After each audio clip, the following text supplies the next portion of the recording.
Ação e Reação, ditado pelo espírito André Luiz.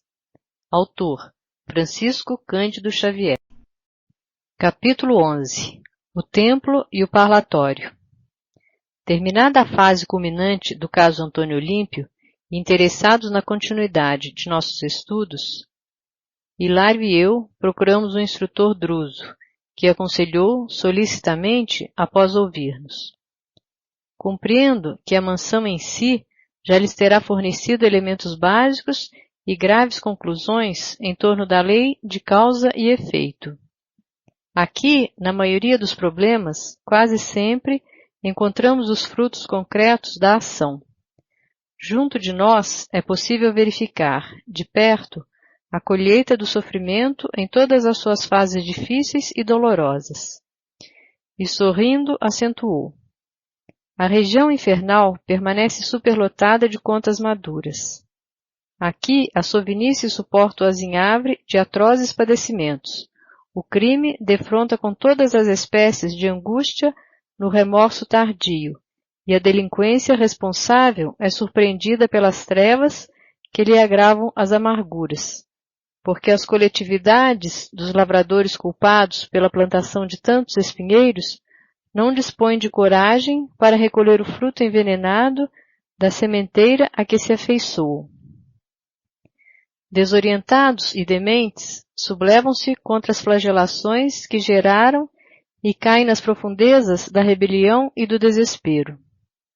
Segundo é fácil de observar, em derredor da nossa casa de reajuste e socorro, tudo, em quase todas as circunstâncias, é sombra e conflito uniformes, assim como o vasto campo incendiado por criaturas imprevidentes, a tolerarem compulsoriamente o fogo e o fumo com que eles aram a gleba das próprias vidas.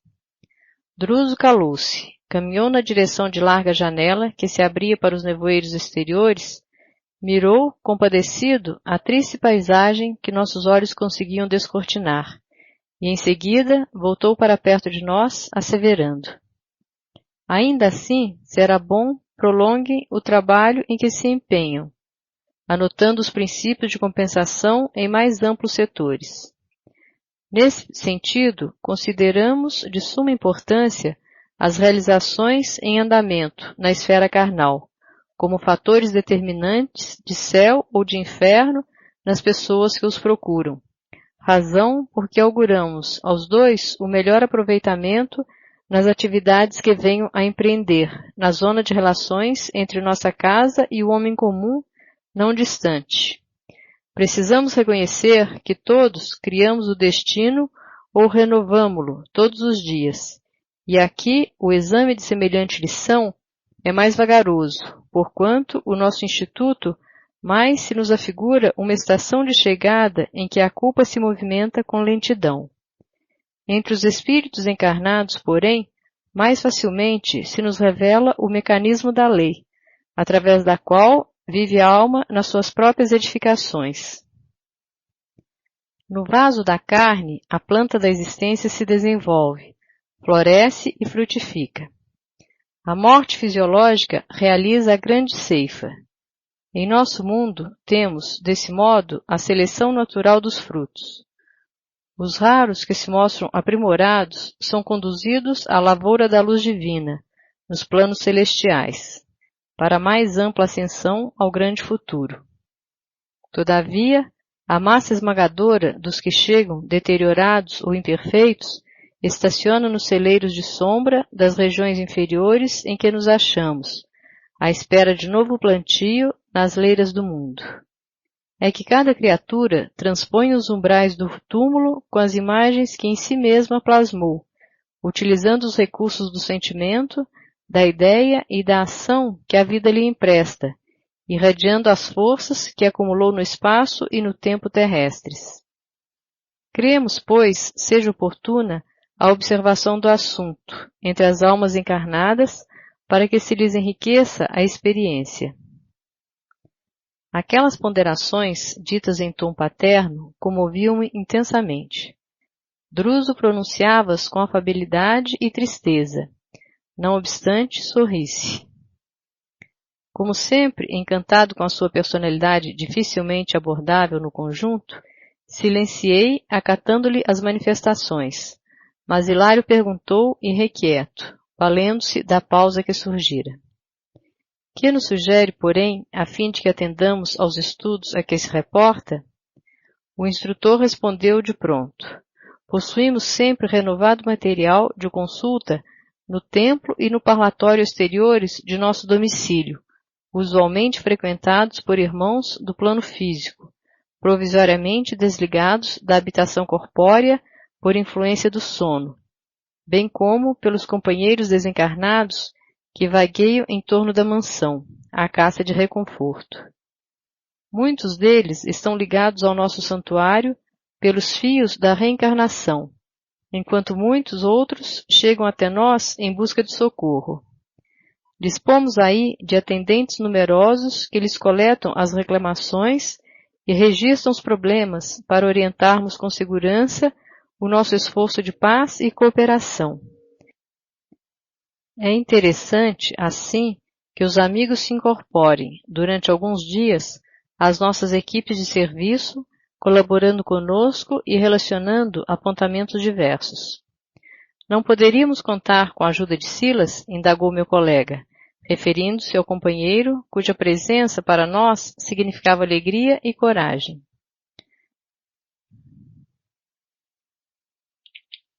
O instrutor contemplou-nos de maneira expressiva e comentou, surpreendendo-nos.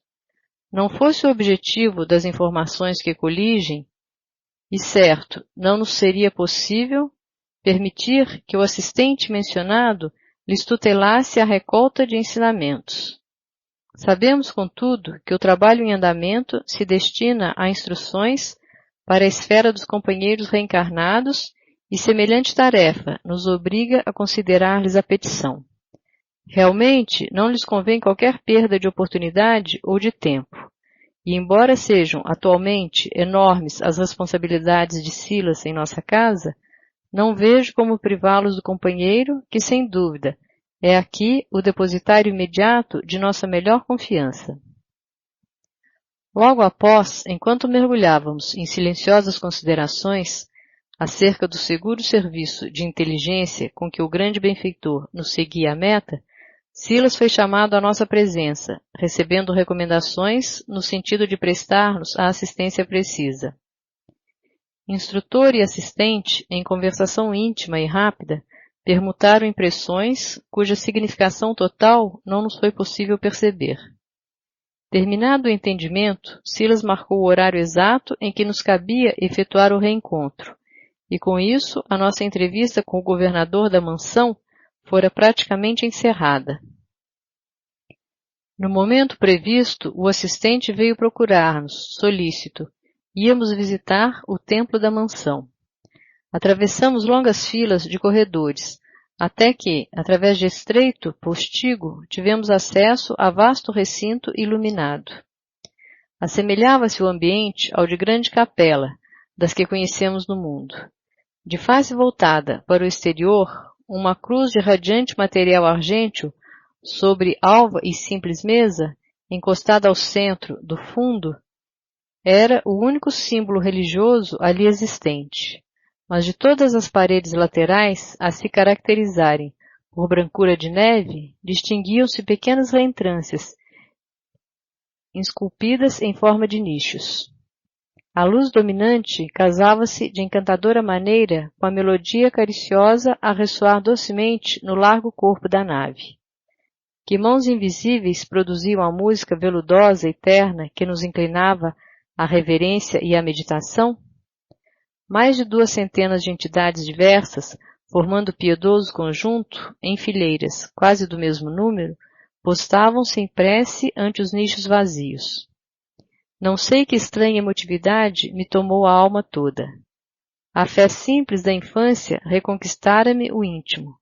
Lembrei minha mãe colocando a oração primeira em meus lábios, e como se as vibrações daquela hora fossem abençoada chuva a lavar-me todos os escaninhos do espírito, olvidei por instantes minhas velhas experiências da vida para somente pensar no Supremo Senhor, nosso Deus e nosso Pai.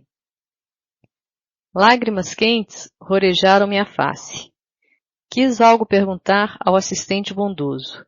Contudo, naquele primeiro contato com o santuário externo da mansão, nada consegui fazer senão orar e chorar copiosamente. E por isso mesmo, embora pudesse controlar a expressão verbalista, para que a palavra me não escapasse desordenadamente da boca, contemplava a luminosa cruz entre respeitoso e comovido. Recordei o mensageiro divino que a utilizara em sacrifício para traçar-nos o caminho da vitoriosa ressurreição, e repetia no hino d'alma: Pai nosso que estás nos céus, santificado seja o teu nome. Venha a nós o teu reino. Seja feita a tua vontade, assim na terra como no céu. O pão nosso de cada dia dá-nos hoje. Perdoa as nossas dívidas, assim como perdoamos aos nossos devedores. Não nos deixeis cair em tentação, e livra-nos do mal, porque são teus o reino, o poder e a glória para sempre. Assim seja. Reparei que Silas me acompanhava os menores movimentos interiores, porque, ao terminar a prece dominical, disse-me afetuoso: É verdade, André, raros conseguem penetrar este ambiente sem se escudarem na oração. E relanceando o olhar sobre Hilário, que igualmente enxugava lágrimas espontâneas, como a incluí-lo no carinho das observações que exteriorizava, continuou: Este pequeno campo de pensamento está sublimado pela compulsão e pela dor de milhares, incontáveis legiões de almas edificadas no sofrimento e na fé. Por aqui é um passado, em pranto de arrependimento ou de esperança, de gratidão ou de angústia. Nosso templo interno, de cujos serviços vocês já participaram, funciona qual se fora o vivo coração de nossa casa, enquanto que este santuário exterior é o símbolo das nossas mãos em prece.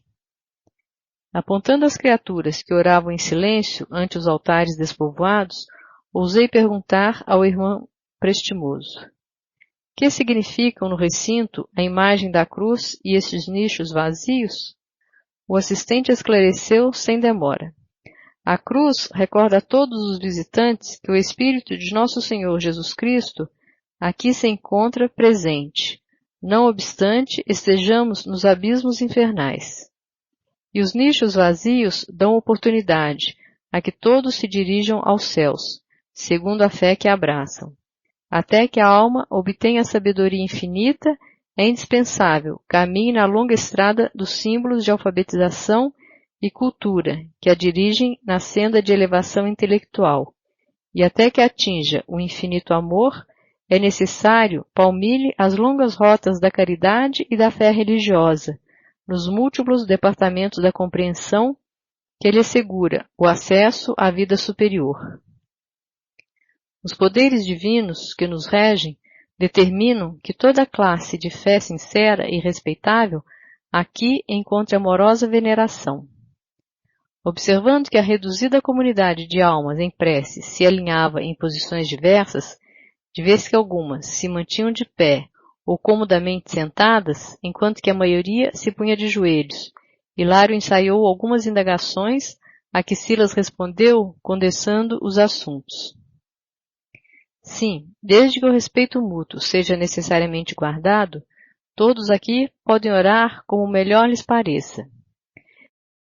E amparando-nos a curiosidade sadia, indicou certa matrona que chorava pacientemente genuflexa, diante de nicho próximo, e falou: Acompanhemos, por exemplo, aquela nossa irmã em súplica. Postar-nos-emos na retaguarda, de modo a não a incomodar com a nossa presença, e envolvendo-a nas vibrações de nossa simpatia, assimilar-lhe-emos a faixa mental, percebendo com clareza as imagens que ela cria em seu processo pessoal de oração. Obedecemos maquinalmente e, de minha vez, à medida que concentrava a atenção naquela cabeça grisalha e pendente, mais se alterava o estreito espaço do nicho aos meus olhos. Pouco a pouco, qual se emergisse da parede lirial, linda tela se me desdobra a visão, tomada de espanto. Era a reprodução viva da formosa escultura de Teixeira Lopes, representando a Mãe Santíssima chorando o Divino Filho morto. Nota de rodapé. Antônio Teixeira Lopes, notável escultor português. Nota do autor espiritual. Fim de nota de rodapé. E as frases inarticuladas da veneranda irmã em prece ressoavam-me nos ouvidos. Mãe Santíssima, Divina Senhora da Piedade, compadece-te de meus filhos que vagueiam nas trevas. Por amor de teu Filho sacrificado na cruz, ajuda-me o espírito sofredor para que eu possa ajudá-los.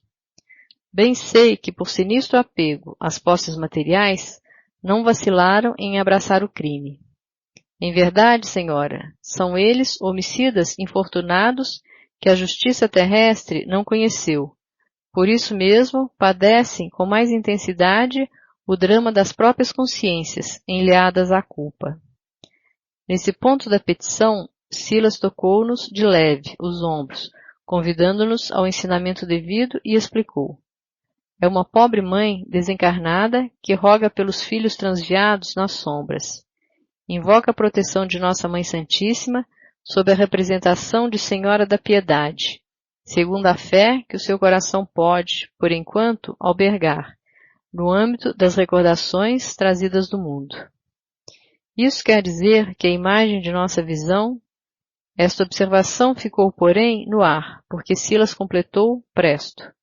É uma criação dela mesma, reflexo dos próprios pensamentos com que tece a rogativa, pensamentos esses que se ajustam à matéria sensível do nicho, plasmando a imagem colorida e vibrante que lhe corresponde aos desejos. E respondendo automaticamente às indagações que o problema nos sugeria, continuou. Isso, contudo, não significa que a prece esteja sendo respondida por ela mesma. Petições semelhantes a esta elevam-se a planos superiores, e aí são acolhidas pelos emissários da Virgem de Nazaré, a fim de serem examinadas e atendidas, conforme o critério da verdadeira sabedoria. Espraiando o olhar pelos circunstantes, prosseguiu esclarecendo.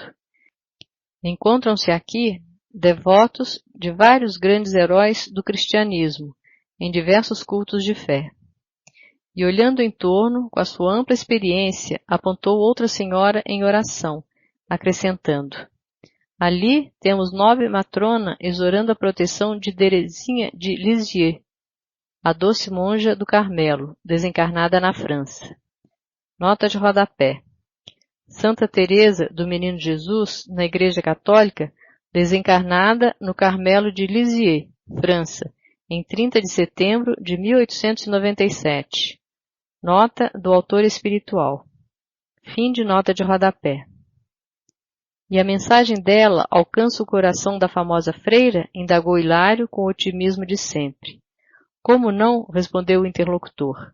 Depois da morte do corpo, as criaturas efetivamente santificadas encontram as mais altas cotas de serviço, na expansão da luz ou da caridade, do conhecimento ou da virtude, de que se fizeram a fonte viva de inspiração, quando no aprendizado humano.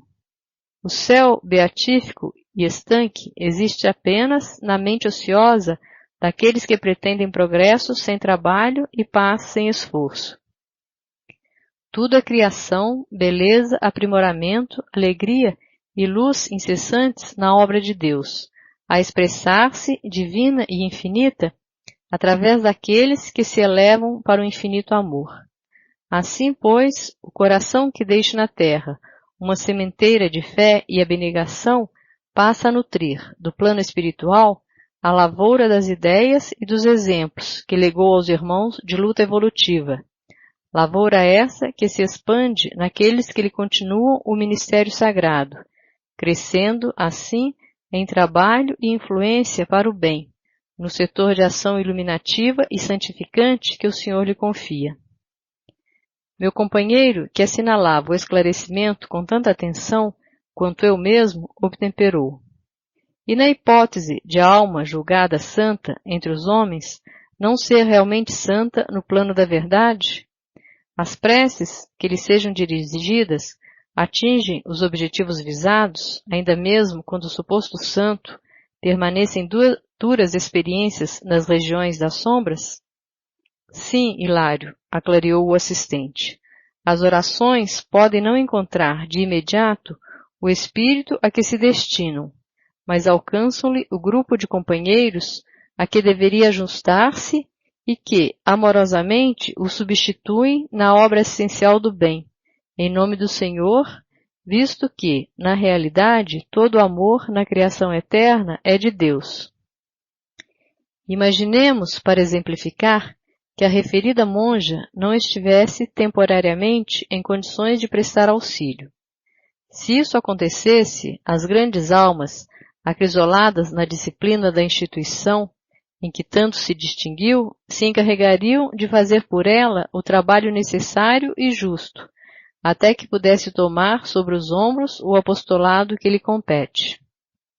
Todavia, ponderou meu colega, será de crer que o espírito das congregações religiosas ainda permaneça vivo nas esferas mais altas? O assistente sorriu e ajuntou. Não no sentido estreito do sectarismo terrestre. Quanto mais se eleva aos cimos da vida, mais se despe a alma das convenções humanas, aprendendo que a providência é luz e amor para todas as criaturas. Entretanto, até que a alma se identifique com os fatores sublimes da consciência cósmica, os círculos de estudo e fé, aperfeiçoamento e solidariedade, pelo bem que realizam, estejam onde estiverem, merecem o maior acatamento das inteligências superiores, que atendem à execução dos planos divinos.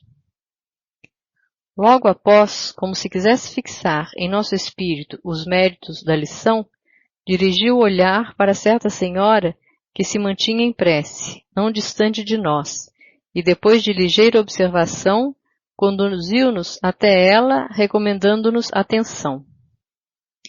Procuramos assimilar-lhe a faixa mental, e estabelecida a sintonia, surpreendemos no nicho a imagem viva e simpática do nosso abnegado Dr. Bezerra de Menezes, ao mesmo tempo que ouvíamos a súplica de nossa companheira desolada.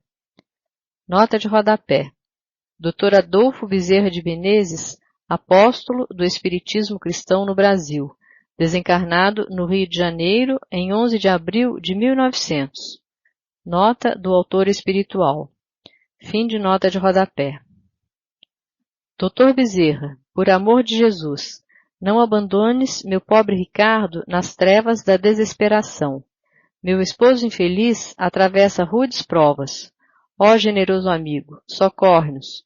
Não permitas que ele desça ao abismo do suicídio. Dá-lhe coragem e paciência, sustenta-lhe o bom ânimo.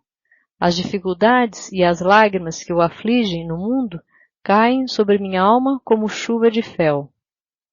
Silas interrompeu-nos a reflexão, acentuando.